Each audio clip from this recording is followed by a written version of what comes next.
Golden classes में आपका हार्दिक स्वागत। आज हम आपके लिए लाए हैं दक्षिण अफ्रीका की नदियां। इससे पहले वाले वीडियो में हम दक्षिण अफ्रीका के पहाड़ पठार देख चुके थे। इसमें हम नदियों के बारे में देखेंगे। अगर आपको वीडियो पसंद आए, अच्छा लगे तो चैनल को सब्सक्राइब जरूर कर देना, शेयर करना, लाइक करना। शुरू करते हैं आपके लिए अफ्रीका महाद्वीप की नदियां। देखो, अफ्रीका महाद्वीप की नदियों के बारे में देखें तो सबसे पहले हम देखते हैं नील नदी। नील नदी देखो, ये विश्व की सबसे लंबी नदी है। नील नदी क्या है? सबसे लंबी नदी। अगर हम इसके उद्गम की बात करें तो देखो, नील नदी दो नदियों से मिलकर बनी है। नील नदी क्या है? दो नदियों से मिलकर बनी है। एक तो क्या नाम से आपके ब्लू नील और एक व्हाइट नील। एक तो ब्लू नील से और एक व्हाइट नील से। देखो, ब्लू नील कहां से? जो विक्टोरिया है इससे निकलती है वो व्हाइट नील, और ब्लू नील निकलती है इधर से। ये दोनों आकर मिलती है तो क्या बनाती है? नील नदी। ये नील नदी इसके बाद में बनती है। तो हम इससे पहले सबसे पहले हम देखते हैं श्वेत नील के बारे में। तो श्वेत नील कहां से उत्पन्न होती है, कहां समाप्त होती है, वो देखते हैं। श्वेत नील जो उत्पन्न होती है, देखो विक्टोरिया झील है। विक्टोरिया झील जो कि क्या नाम से तंजानिया है, युगांडा, केन्या, इसकी सीमा पर है। यहां उत्पन्न होती है। यहां से उत्पन्न होने के बाद ये गिरती है किसमें? ये अल्बर्ट झील है, जो ऐसी झील जो क्या नाम से वो युगांडा और नाइजर की, वो जायर की सीमा पर हो। इस झील के बाद में ये प्रवेश करती है दक्षिणी सूडान में। दक्षिणी सूडान में ये जो यहाँ की राजधानी है जुबा, वहां से होकर गुजरती है। वहां से गुजरने के बाद ये प्रवेश करती है उत्तरी सूडान में, और उत्तरी सूडान में जो ये उत्तरी सूडान की राजधानी खार्तूम, वहां पर आकर मिलती है श्वेत नील से, वो ब्लू नील से। ब्लू नील देखिए, इथोपिया की जो राजधानी है, इथोपिया की जो झील है टाना झील, यहां से निकलती है ब्लू नील। यहां से निकलने के बाद ये प्रवेश करती है उत्तरी सूडान में। उत्तरी सूडान में इस पर क्या नाम से एक बांध है, सेन्नार का बांध। इसके आगे जाकर ये सूडान के खार्तूम में कौन सी? श्वेत नील में मिल जाती है। दोनों नील नदियां आपस में मिलने के बाद में मुख्य नील का निर्माण करती है, श्वेत और ब्लू वाली। अब ये दोनों नदियां मिलने के बाद उत्तरी सूडान के बाद में प्रवेश करती है कहां पे? मिस्र में। तो जब ये मिस्र में प्रवेश करती है तो इस पर एक झील है, कौन सी? नासिर झील। इसके बाद इस पर एक बांध बना हुआ है, असवान बांध। इसके बाद ये नदी जाती है आगे भूमध्य सागर में गिर जाती है। लेकिन इसी पे काहिरा, इसकी राजधानी मिस्र की इसी पर है, और इसी का सिकंदरिया बंदरगाह भी इसी के किनारे पर है, और ये डेल्टा बनाते हुए भूमध्य सागर में गिर जाती है। इसके अलावा देखो, सबसे मुख्य बात इसमें देखो, एक तो ये क्या नाम से जो आपने देखी ना, कौन सी झील? नासिर झील। ये आपके गुजरती है कहां से? कर्क रेखा से। इसके अलावा ये जो नील नदी है, मिस्र का वरदान भी कहते हैं इसको। एक बार और देख लेते पूरी ही इसको। देखो, नील नदी दो भाग है, एक श्वेत नील और एक नीली नील। श्वेत नील विक्टोरिया से उत्पन्न होती है। विक्टोरिया से उत्पन्न होने के बाद में ये कौन सी? एल्बर्ट झील से गुजरती है। एल्बर्ट झील के बाद में ये जो क्या नाम से दक्षिण सूडान की राजधानी जुबा से गुजरती है। यहां दक्षिण सूडान के बाद में जाती है उत्तरी सूडान में, और उत्तरी सूडान की राजधानी खार्तूम में किसमें मिल जाती है? श्वेत नील में। श्वेत नील इथोपिया की जो टाना झील है वहां से निकलती है। निकलने के बाद ये उत्तरी सूडान में प्रवेश करती है, जहां पर इस पर क्या एक बांध है, सेन्नार का बांध। उसके आगे ये वही सूडानी खार्तूम में दोनों नील नदियां मिल जाती है। इसके बाद में नील नदी जाती है मिस्र में प्रवेश करती है। मिस्र में शुरुआत में इस पर दो बांध है, एक तो झील है नासिर झील, और एक क्या ना असवान बांध। इसके बाद में आगे प्रवेश करती है मिस्र में। मिस्र में ही इसकी राजधानी काहिरा इसके किनारे पर है, और सिकंदरिया बंदरगाह भी मिस्र का इसी किनारे पर है, और ये डेल्टा बनाते हुए किसमें गिर जाती है? भूमध्य सागर में। तो ये नील नदी को हम क्या कहते हैं? मिस्र का वरदान। तो ये मिस्र के बारे में अगर इसकी लंबाई देखें तो ये विश्व की सबसे लंबी नदी है। इसकी लंबाई है 6650 किलोमीटर। दूसरे नंबर की नदी है यहाँ की अफ्रीका की कांगो नदी। दूसरे नंबर की नदी है कांगो नदी। देखो, कांगो नदी कहां पे है? कांगो में। सबसे पहले हम इसकी उत्पत्ति देखते हैं। तो देखो, ये जो आपको दिखाई दे रहा है ना, यहाँ पे दक्षिणी जो कांगो है, कांगो मतलब जायरे, कांगो प्रजातांत्रिक गणराज्य को हम जायरे कहते हैं। जायरे के पूर्वी भाग में एक मुसिंगा पर्वत है, मुसिंगा पर्वत के पास में है। एक तो कौन सी झील, एम्बेरू झील, और एक टांगानिका झील। यहीं से ये झील क्या है, उत्पन्न होती है। यहीं से झील उत्पन्न होती है, ये नदी। और ये नदी क्या नाम से, कांगो में बहते हुए उत्तरी कांगो में जाती है। उत्तरी कांगो के बाद में ये क्या नाम से, यहां पे कांगो और जायरे, इसकी दोनों की सीमा बनाते हुए, कांगो जायरे की सीमा बनाते हुए किसमें, गिनी की खाड़ी में गिर जाती है। इसकी कुछ और जो मुख्य बातें देखो, ये लंबाई में देखो, उद्गम को देख लेते हैं पहले ना, दोबारा समझ लो। उद्गम दूसरे कलर से देख लेते हैं, फिर और चीज देखेंगे। तो उद्गम कहां से होता है इसका, जो पूर्वी कांगो है या पूर्वी जायरे है, इसमें मुसिंगा पर्वत है। मुसिंगा पर्वत के पास में कौन सी वो है झील, एक एम्बेरू झील और एक टांगानिका झील। यहां से ये उत्पन्न होकर कहा जाएगी, उत्तरी कांगो में। यहां पर इस पे विक्टोरिया जल, वो स्टेनले जलप्रपात भी है, स्टेनले जलप्रपात यहीं पे। इसके बाद में आगे जाएगी ये कांगो और जायरे की सीमा बनाते हुए, कहां गिर जाएगी, गिनी की खाड़ी, जो अंदमान, वो उत्तरी दक्षिण अटलांटिक महासागर है वहां पे। इसके अलावा एक चीज और देखो, ये जो कांगो की राजधानी ब्राजीविले और जायरे की राजधानी है किन्सास, ये भी इसी नदी के किनारे स्थित है। इसके बारे में कुछ और तथ्य रह गए, देखो ये अफ्रीका, कांगो नदी देखो, ये अफ्रीका की क्या दूसरी लंबी नदी है। इसकी लंबाई है लगभग 4700 किलोमीटर। अगर गहराई के हिसाब से देखी जाए ना, तो ये विश्व की सबसे गहरी है।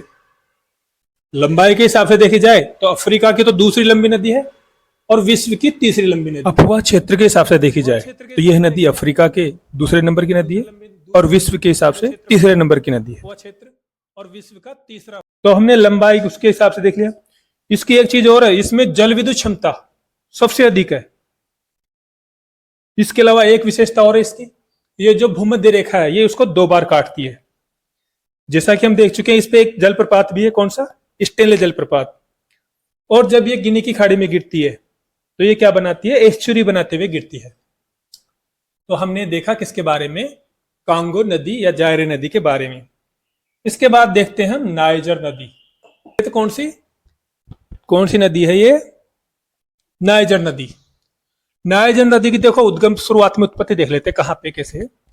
जो देखो सियरा लियोन और ये गिनी है, तो यहां पे एक पर्वत पड़ता है, लोमा पर्वत, और उसी के पास में पड़ती है एक लोमा झील। वहां से उत्पन्न होती है कौन सी नदी, वहीं से उत्पन्न होती है ये नाइजर नदी। अब ये गिनी को पार करते हुए, सियरा लियोन को पार करते हुए कहां जाती है, माली में।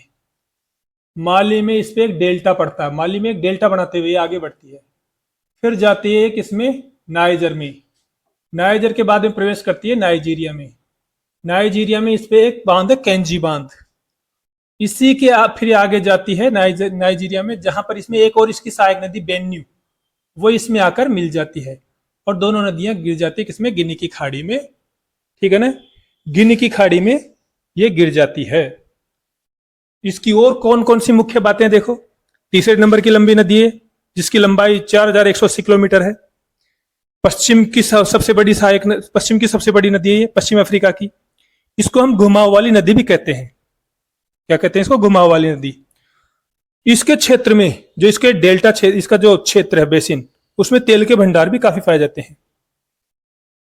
और इस पर एक बांध भी मैंने, जैसे हमने देखा नाइजीरिया में, केंजी बांध। ठीक है, तो इसके उद्गम को, इसके मार्ग को एक बार और देख लेते हैं। कहां से उत्पन्न होती है, गिनी और सियरा लियोन के यहाँ पे एक पर्वत है, लोमा पर्वत, वहां लोमा झील, वहां से निकलती है। कहां से, गिनी सियरा लियोन होते हुए कहा, माली में। माली में इस पे क्या है, एक डेल्टा बनाती है। फिर प्रवेश करती है नाइजर में। फिर कहा, नाइजीरिया में, जहां इस पर केंजी बांध है।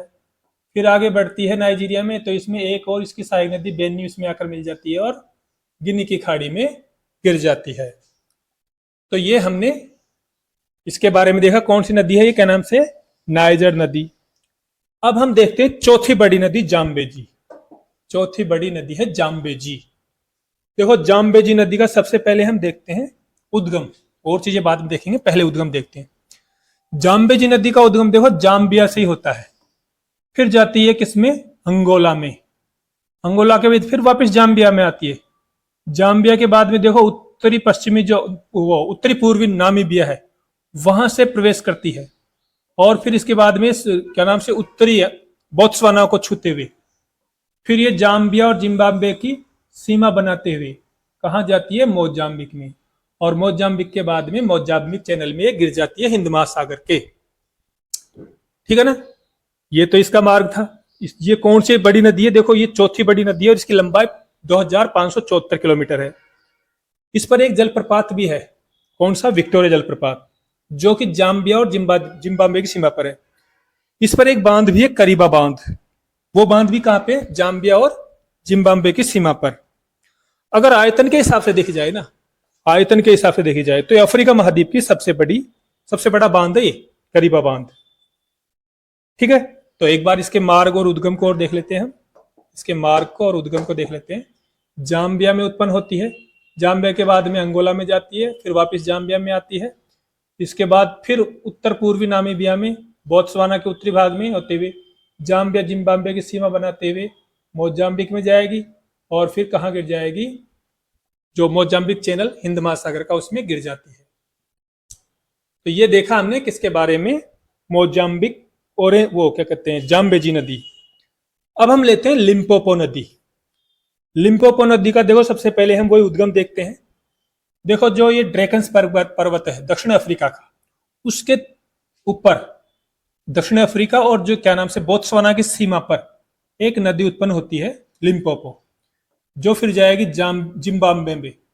जिम्बाब्वे के बाद में जाती है मोजाम्बिक में, मोजाम्बिक के बाद में ये हिंद महासागर में गिर जाती है।